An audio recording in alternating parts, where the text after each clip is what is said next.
চতুর্দিকে নাটক আর নাটক, অভিনেতা ছাড়া কিচ্ছু নাই, সবাই অভিনেতা। বাহিরে মনে হচ্ছে উনি খুব শান্তির অভিনয় করতেছে, হ্যাঁ উনি অনেক হ্যাপি হান্তা, আসলে অশান্তির সমুদ্রে হাবুডুবু খাচ্ছে। বাইরে ফিটফাট, ভেতরে কি সদরঘাট। আমার স্বামী আমাকে স্ত্রী হিসাবে কোনো মূল্য দেয় না, আমার কান্না তাকে একটু নরম করে না, শুধু টাকা দিয়ে দায়িত্ব পালন করে। আমি মানসিকভাবে ভেঙে পড়ছি, আমার করণীয় কি? স্বামী হোক আর স্ত্রী হোক, পরস্পর পরস্পরকে রেসপেক্ট করা, পরস্পর পরস্পরের প্রতি মনোযোগ দেওয়া, এটা আমাদের কর্তব্যের অংশ।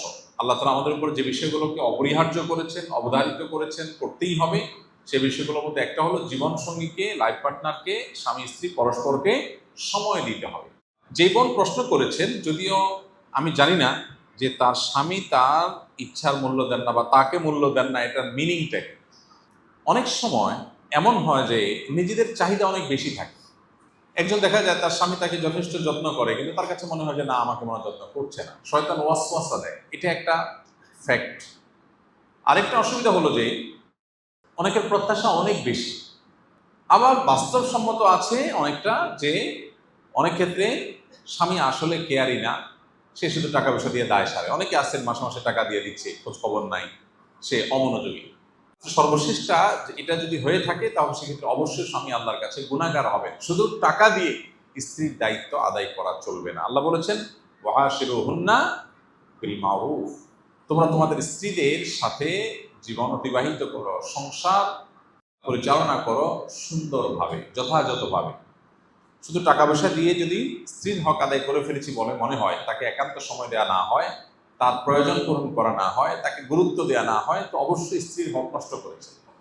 এখন এই ভদ্রলোক যিনি স্বামী, তার কাজ হবে তিনি নিজেকে সংশোধন করা।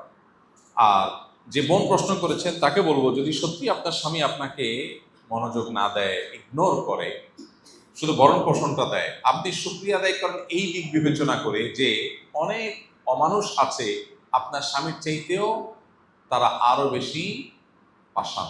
তারা স্বামী হিসেবে স্ত্রীর ভরণ পোষণটাও দেয় না, আপনার তো ভরণ পোষণটা অন্তত দেয়। অনেকে আছে সেটুকুও দেয় না। ইমানদার যখন তার চাইতে নিজের চাইতে কষ্টে থাকা মানুষটার দিকে তাকাবে, তখন সে ভালো ফিল করবে, তখন মানসিক কষ্ট তার দূর হয়ে যাবে। এই জন্য আপনার সেদিকটা খেয়াল করা দরকার। আর আল্লাহ রাব্বুল আলামিন পৃথিবীতে সবাইকে সব দিক থেকে সুখী করেন না, অদ্ভুত এক সিস্টেম আল্লাহ তাআলা।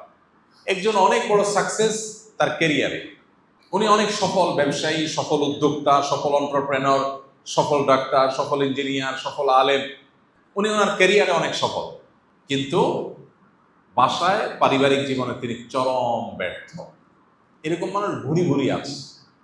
আপনি বাইরে খুব ফিটফাট দেখবেন, কিন্তু ভেতরে সদরঘাট। বাইরে ফিটফাট, ভেতরে কি সদরঘাট। বাহিরে মনে হচ্ছে উনি খুব শান্তির অভিনয় করতেছে, হ্যাঁ উনি অনেক হ্যাপি হান্তা, আসলে অশান্তির সমুদ্রে হাবুডুবু খাচ্ছে। আর এখন দুনিয়াটাই হলো অভিনয়ের দুনিয়া, এখনকার পৃথিবীটাই হলো কিসের? অভিনয়ের পৃথিবী। চতুর্দিকে নাটক আর নাটক, অভিনেতা ছাড়া কিচ্ছু নাই, সবাই অভিনেতা। একজন আলেম চট্টগ্রামের বলতেছিলেন যে ভালো স্বামী বলতে পৃথিবীতে কিচ্ছু নাই, কে কতটা ভালো অভিনয় করতে পারে সেটা হলো বিষয়।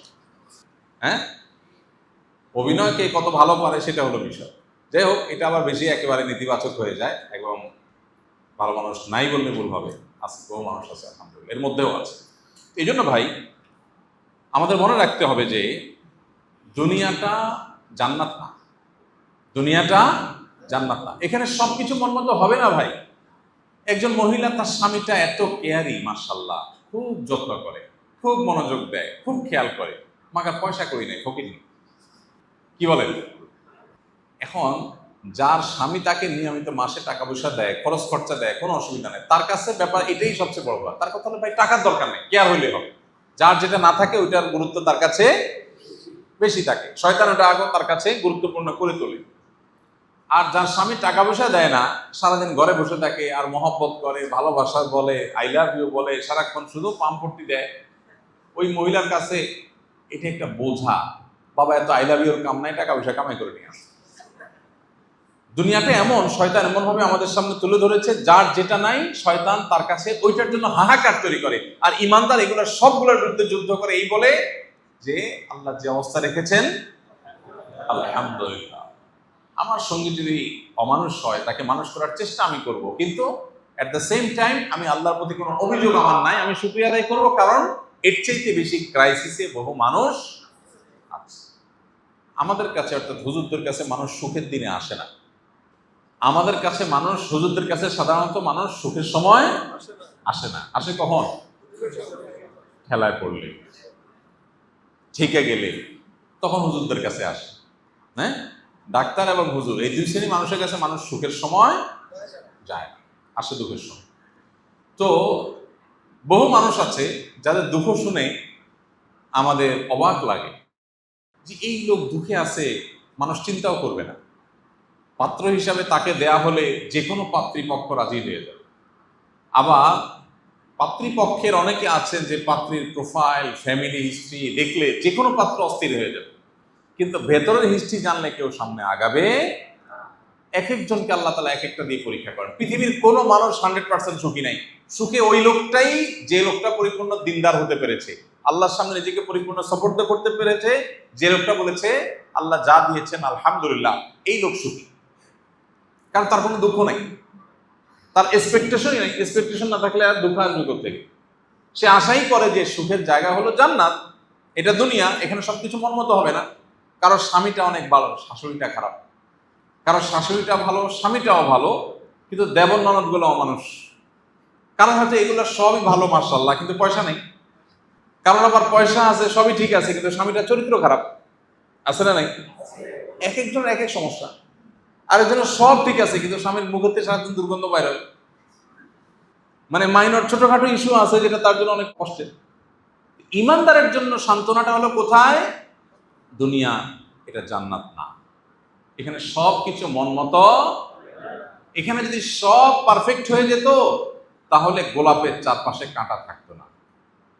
গোলাপের চারপাশে কাঁটা, গোলাপের চারপাশে কাঁটা আছে, এটা দুনিয়া। জান্নাতের গোলাপে হয়তো কাঁটা থাকবে না।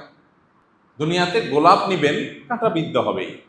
গোলাপ নিবেন, কাঁটাবিদ্ধ হবে না, এটা হবে না।